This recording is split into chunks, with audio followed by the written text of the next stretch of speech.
Point by point वो चीजें note कर लो, ठीक है। Huygens principle talks about wave front. तो पहला क्वेश्चन यही आता है, what is a wave front? Wave front क्या है? तो आपने देखा होगा, ध्यान दो, सुनो ध्यान से। जब हम पानी पे कोई भी पत्थर डालते हैं तो आपने देखा होगा उसमें रिंग्स फैलती हैं, स्प्रेड होती हैं। तो जो रिंग बन रही होती है, उस रिंग के सारे जो पॉइंट्स हैं, वो सारे के सारे वाटर पार्टिकल एक साथ ऊपर आ रहे होते हैं, एक साथ नीचे जा रहे होते हैं, ठीक है। तो all particles which are oscillating in the same phase, all particles in a wave which are oscillating in the same phase, they constitute a wave front, ठीक है। तो ये लिखिए आप, और लिख लो ये पॉइंट्स, जवाब लिखने हैं वहां पे, लिखे पे नंबर मिलते हैं। बता दिया था मैंने, सब कुछ लिखवाया कुछ नहीं अभी। all particles in a wave which oscillate in same phase is called a wave front, ठीक है। ये वेव्स किस तरफ प्रोग्रेस करती हैं? सोर्स से away, waves progresses in A direction away from the source, ठीक है। द स्पीड विद विच, देखिए आगे, wave velocity, the velocity with which A wave progresses in the medium is called wave speed और wave velocity. Third point लिखिए, the direction of propagation of wave is always away from the source। अब किसी भी source से जो waves निकल रही हैं वो चारों तरफ निकल रही हैं, ऊपर भी जा रही हैं, दाएं बाएं भी जा रही हैं, नीचे भी जा रही हैं। तो ये जो वेव फ्रंट स्प्रेड हो रहे हैं, कैसी सिमेट्री को फॉलो करते हैं ये? The wave fronts coming out of a source in space, ठीक है, फॉलो स्फेरिकल सिमेट्री। देखिए, तो शेप ऑफ वेव फ्रंट किसी पॉइंट सोर्स की वजह से कैसा होगा? स्फेरिकल शेप होगा, ठीक है।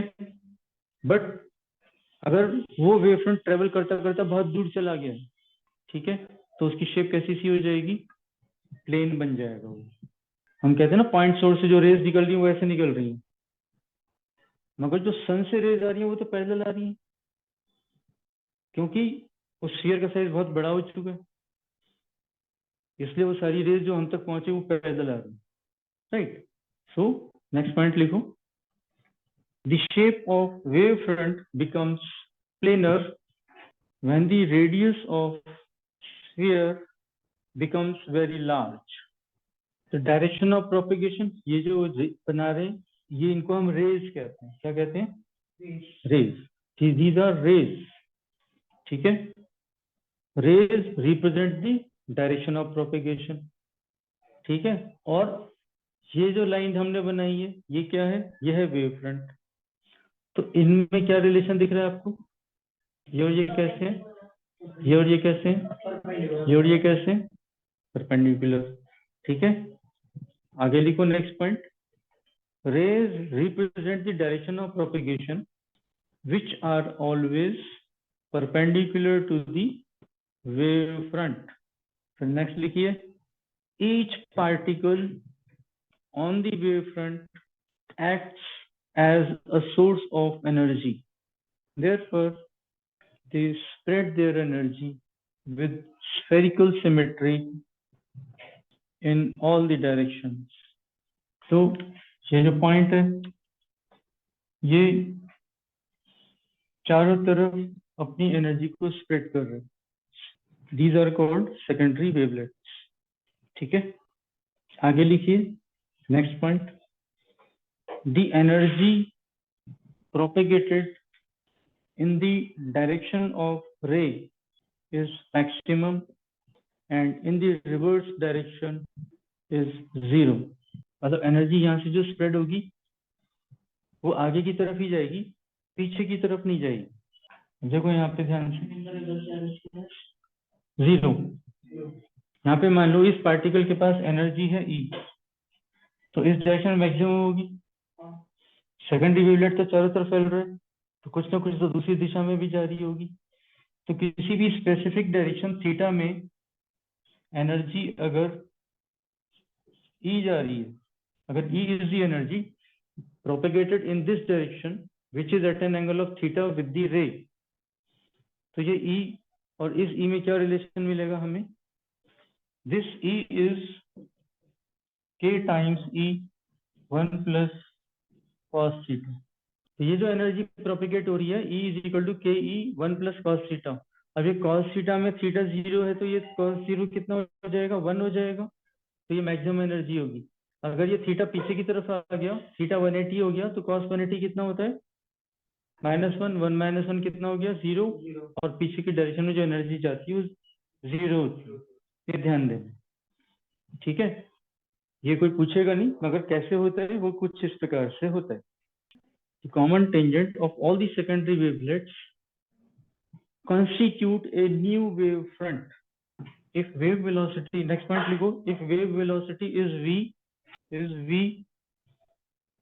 then a new wave front after time tau can be located at a distance d is equal to v into tau. Velocity into time gives you displacement. तो उतनी दूरी पे आपको नया वेव फ्रंट मिल जाएगा। तो ये सारे पॉइंट्स पे एक एक नंबर के क्वेश्चंस बनते हैं, ठीक है? दो दो पॉइंट भी क्लब करके पूछे जा सकते हैं, तो 2 नंबर का क्वेश्चन बन जाता है, ठीक है? चलें आगे। अब हम कहते हैं कि लाइट जो है वेव प्रोपेगेशन है। अगर लाइट वेव प्रोपेगेशन है तो हमने जितने भी रूल्स पढ़े हैं रे ऑप्टिक्स के अंदर, ठीक है, वो सारे भी तो होने चाहिए, वेव से भी होने चाहिए।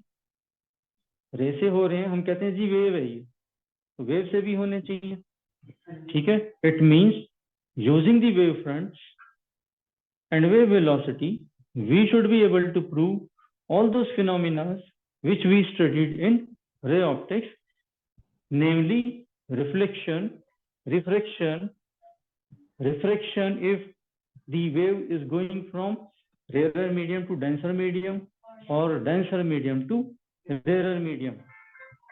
हमारी ऑब्जर्वेशंस क्या है? हमारी ऑब्जर्वेशंस हैं कि when a light goes from rarer medium to denser medium, it bends towards the normal, and when light goes from denser medium to rarer medium, it bends away from the normal. ये चीज हमें मिलना चाहिए। और अगर हमें prove करना है कि the waves follow the laws of reflection, then we should be able to prove angle of incidence should be equal to angle of reflection. अगर ये प्रूव वहां पे भी होता है तो इसका मतलब फॉलो हो रहा है। और रिफ्रैक्शन के केस में अगर हमें प्रूव करना है तो हमें ये प्रूव करना है कि देखो स्नेल्स लॉ यहाँ भी फॉलो हो रहा है। हम यही कहते हैं mu is equal to C upon V, mu is equal to sine I upon sine R. देखो ये फॉलो हो रहा है यहाँ पे भी, ठीक है? अगर हम ये सब चीज कर पाते हैं तो हम कह सकते हैं देखो reflection and refraction both phenomena are being obeyed by the waves also, ठीक है? तो ये चीज अब हमारा नेक्स्ट फोकस है कि we have to prove that wave propagation follows reflection as well as refraction.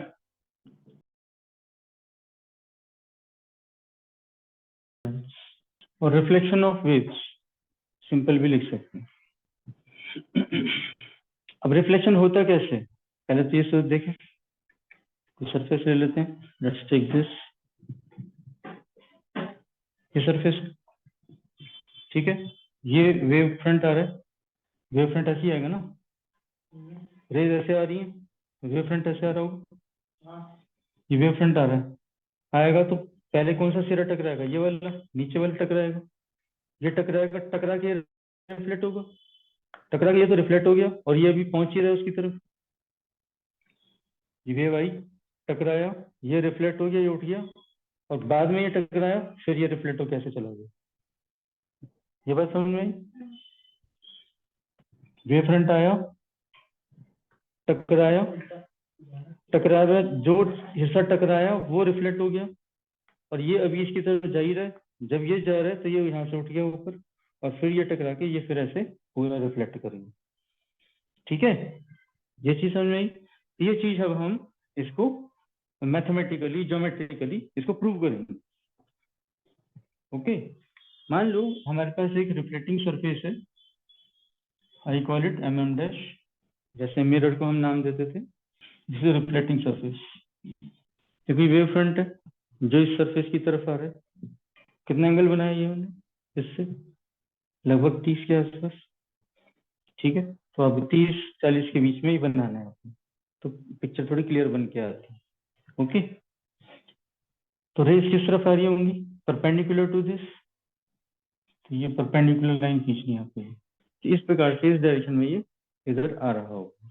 अभी जब ये ऐसे आएगा तो सबसे पहले ये वाला सिरा यहाँ टकराएगा, इसको नाम दे देते हैं P Q. P Q is wave front which is coming towards the plane surface mm dash, तो सबसे पहले पी टकराएगा यहाँ पे। ठीक है, इसको मान लो हम नाम दे देते हैं ए, तो A is the point of incidence for P, ये नॉर्मल है, तो फिर ये इस डायरेक्शन में टकरा के जाएगी, तो this is angle I, this is angle R. तो इस प्रकार से आया, टकराया, टकरा के ये वाला सिरा यहाँ रिफ्लेक्ट हो गया। जब ये रिफ्लेक्ट होके जा रहा था, ये यहाँ तक पहुंचा, जितनी देर में ये यहाँ से यहाँ तक पहुंचा, उतनी देर में ये वाला सिरा यहाँ से यहाँ तक पहुंच गया। अब इसका वेव फ्रंट के सारे पार्ट्स रिफ्लेक्ट हो चुके हैं और यहाँ से फिर ये ऐसे पैरेलल सीधा चला जाएगा। तो इसकी जाने की दिशा है नॉर्मल के हिसाब से आर। हमें प्रूव करना है angle I is equal to angle R. ये चीज समझ में आ रही है? ठीक है, अब यहाँ पर इसको नाम दे देते हैं एंगल 1, इसको नाम दे देते हैं एंगल 2, और ये वाला एंगल इसको नाम दे देते हैं हम एंगल x, और इसको नाम दे देते हैं यहाँ पे यहाँ से यहाँ तक एंगल y। ठीक है, इज ये फिगर क्लियर? रे डायग्राम जो बनाया है ये क्लियर समझ में आ रहा है? ठीक है, लिखो, थोड़ा सा डिस्क्रिप्शन लिख लो, साथ ही साथ करते चले जाएंगे।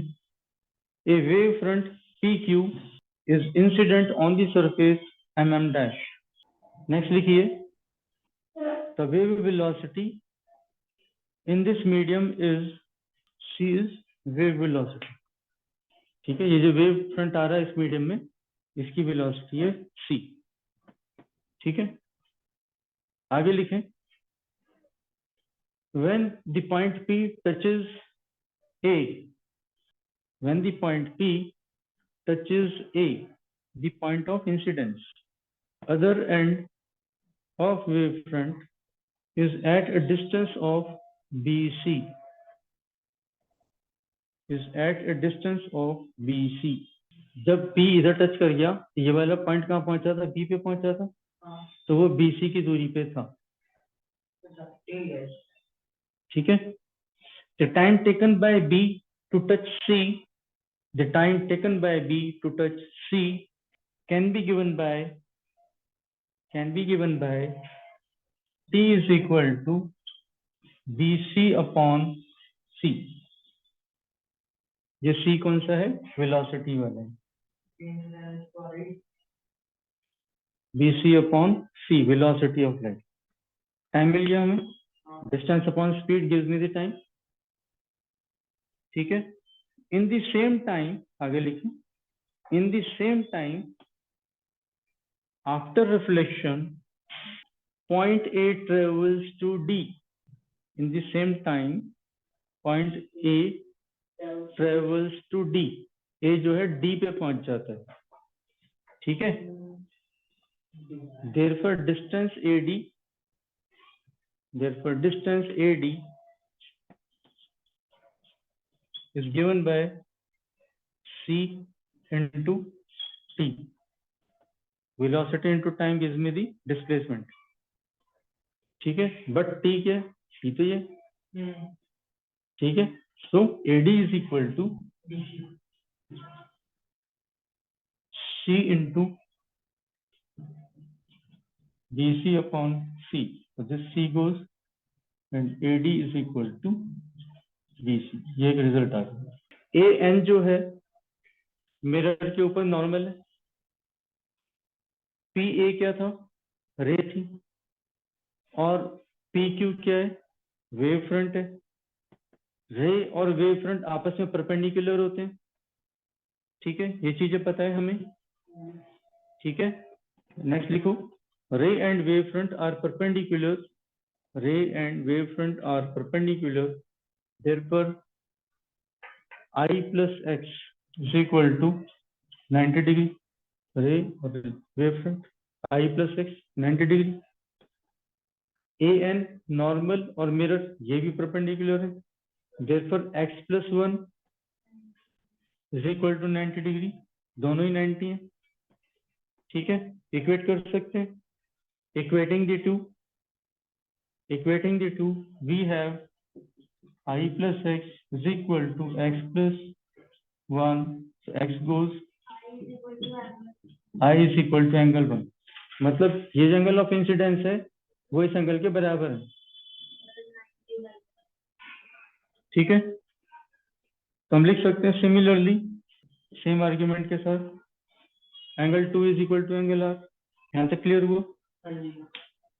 अब I 1 के बराबर है, R 2 के बराबर है, ठीक है।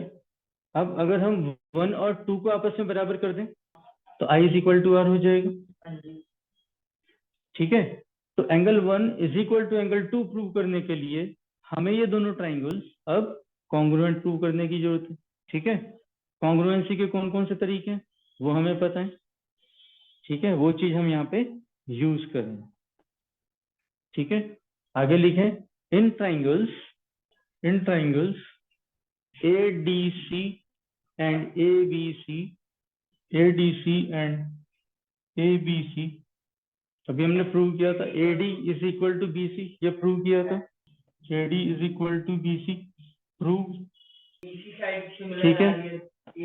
Angle ADC is equal to angle ABC, ये दोनों 90 डिग्री हैं, and AC is equal to AC common, तो कौन सा क्राइटेरिया लग गया, हाँ ये वेव फ्रंट है, ये डायरेक्शन है, कौन सा क्राइटेरिया लगा बेटा, RHS, right angle hypotenuse and side, therefore by RHS criteria triangles are congruent, angle 1 is equal to angle 2, और angle 1 किसके बराबर था, angle I is equal to angle R, therefore we can say that reflection of waves follows the laws of reflection, simple question बनता है, show that waves reflection follows laws of reflection, ठीक है, simple question बनता है। तो ये आपको सारी ये वाली चीजें एक्सप्लेन करनी है। रिफ्रैक्शन में क्या होता है, रिफ्रैक्शन में दो पॉसिबिलिटी होती हैं, waves are either going from rarer medium to denser medium और denser medium to rarer medium, तो क्वेश्चन में कई बार ये चॉइस दी होती है कि आपको डेंसर से रेयर मीडियम वाला ही शो करना है या रेयर टू डेंसर वाला शो करना है, तो जो भी करना तरीके दोनों के सेम है, ठीक है, तरीके दोनों के सेम है। अब ये कैसे करेंगे, next is refraction of wave fronts, ये रिफ्लेक्शन था, अब हम रिफ्रैक्शन की बात करेंगे। किसी को कुछ पूछना है बेटा, denser medium rare to denser medium, मान लो ये दो मीडियम का इंटरफेस है mm dash, we name this as medium 1 medium 2, medium 1 में जो वेव वेलोसिटी है इसको हम नाम दे देते हैं मान लो c और इसको दे देते हैं v। अब मान लो एक वेव फ्रंट है, this is PQ, a wave front PQ is incident on this interface, इस इंटरफेस की तरफ ये वेव फ्रंट आ रहा है, ठीक है, कैसे आ रहा है, किस डायरेक्शन में आ रहा है, ऐसे आ रहा है, परपेंडिकुलर बनाना है, so this is approaching the interface like this, तो जब ये अप्रोच कर रहा होगा तो क्या होगा, ये रेयर है ये डेंसर है, यहाँ पे स्पीड ज्यादा है यहाँ पे स्पीड कम है, तो ये स्पीड से आया, P पॉइंट यहाँ टच कर दिया, ठीक है, P यहाँ से जैसे ही इस मीडियम में आएगा स्लो हो जाएगा, और ये फास्ट आ रहा है। जब ये फास्ट आ रहा है तो जितनी देर में यहाँ से यहाँ पहुंचेगा उतनी ही देर में ये मीडियम के अंदर कहाँ पहुंचेगा, हमें ये चीज चेक करनी है। ठीक है, उसके हिसाब से जब ये पॉइंट भी यहाँ से अंदर आ जाएगा तो ये दोनों एंड अंदर आ चुके हैं, उसके बाद फिर ये पैदल आगे मूव कर जाएंगे। ठीक है, अब यहाँ पे देखने की बात ये कि यहाँ से यहाँ स्पीड तेजी से आ रहा है, उसी टाइम में ये यहाँ से यहाँ स्लो चल रहे हैं। ठीक है, तो जब पी पॉइंट इस मीडियम में स्लो चल रहा है तो यहाँ पे कम डिस्टेंस कवर करेगा, यहाँ पे ज्यादा कर लेगा। ठीक है, एज ए रिजल्ट ये कम दूर जा पाएगा, ये ज्यादा दूर आ गया। और इस चेंज ऑफ स्पीड की वजह से जो वेव फ्रंट है वो नीचे की तरफ बेंड हो जाए। ये पॉइंट समझ में है? हाँ बेटा, तो अब इसको कैसे देखेंगे? देखिए, consider a wave front P Q approaching the interface M dash. ठीक है, इसको इंटरफेस कहते हैं। दो मीडियम के बीच का जो सरफेस होता है उसको बेटा इंटरफेस कहते हैं। ठीक है, क्योंकि ये दोनों को अलग अलग कर रहे हैं। ठीक है, नेक्स्ट लिखिए, the wave approaches with the velocity c in the first medium. So when the point P touches the surface, at A, the other end of wavefront is at a distance BC. Therefore, the time taken by B to reach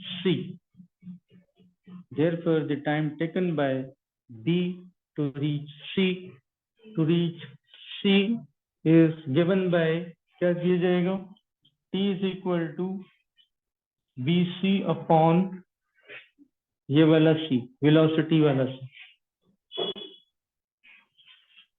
cursive से लिख लीजिए। ठीक है, आगे लिखिए, इन the same time T, A travels in second medium a displacement of D is equal to T times V. Time of duration into velocity gives me displacement, but T किसके बराबर? T तो इसके बराबर है। So this is BC by C into V. Clear हुआ? अब ये जो D डिस्टेंस आएगा, ये डिस्टेंस नाप के हम क्या करेंगे, इस पॉइंट से एक सर्कल बना लें। अब ये यहाँ से यहाँ पहुंचा, यहाँ से यहाँ पहुंचा, यहाँ से यहाँ पहुंचा, यहाँ से यहाँ कहाँ पहुंचा, वो वेव फ्रंट की डायरेक्शन से पता लगेगा, क्योंकि ए पॉइंट इनमें से किसी एक पॉइंट पे पहुंचे और उतनी ही देर में बी सी तक पहुंच गया, टी टाइम में बीसी कवर हो गया। ठीक है, इसलिए सी से लेके इसका एक टेंजेंट बनाएंगे, हम इसको टेंजेंट बनाएंगे जो सी को टच कर रहा होगा। ठीक है, और यहां से आप इस टेंजेंट पे परपेंडिकुलर ड्रॉ करना। अब ये वेव फ्रंट हो गया ना, अब डायरेक्शन ऑफ प्रोपगेशन ये वाली होगी, इधर जा रहे हैं अब वेव फ्रंट, ऐसे जाएगा नीचे, ऐसे आ रहा था, ऐसे जा रहा था। ठीक है, तो बेंड हो गया ना, देखो थोड़ा सा बेंड हो गया ना, वो बेंडिंग दिख रही है हमें यहाँ पे, क्योंकि वेलोसिटी यहाँ पे स्लो थी। इसको हम एंगल ऑफ इंसिडेंस कहते हैं। अब ये एंगल ऑफ इंसिडेंस किसके बराबर होगा, इसके बराबर होगा। ये आपको वैसे ही प्रूव करना है जैसे लास्ट टाइम किया था हमने। ठीक है, ये 90 डिग्री, ये 90 डिग्री, ये इसको बंद कर देते, and this is angle of refraction R, इसको एंगल 2 कर दो। लिखो, ray and wave front are perpendicular, therefore I plus x is equal to 90 degree. Also, angle x plus 1 is 90 degree. Equating the two, we have angle I is equal to angle 1. ठीक है बेटा, लिखा। दूसरी तरफ लिखिए, यहाँ पे नाम दे देते हैं ए बी सी, इसको डी नाम दे देते हैं, ई क्यू और ऐसे दे देते हैं। ठीक है, ये एंगल आ रहा है, तो ये एंगल कितना हो गया? If this is angle R, how much is this angle? 90 minus R. ये वाला एंगल पर 90 डिग्री है, तो 90 माइनस आर प्लस 2 कितना होना चाहिए? 90 डिग्री होगा, ए डी सी, ये वाला। इधर ये 90 है, यहाँ पे ये 90 है। तो ये 90 माइनस आर कैसे होगा? लिखो लिखो, ये परपेंडिकुलर है, ये सरफेस है, तो वो वाला 90 माइनस, तो दिस प्लस दिस 90 हो गया ना। ठीक है, और एंगल डी भी 90 है। इसको वाई दे दो, लिखो। From diagram we see angle R plus angle Y is equal to 90 degree. But in right angle triangle ADC, right angle triangle ADC, angle y plus angle 2 is 90 degree.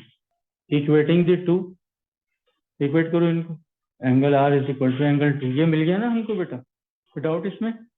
नहीं। ठीक है, अब ये जो रिलेशन हमें मिला था, इसको कुछ नाम दे दो। तो from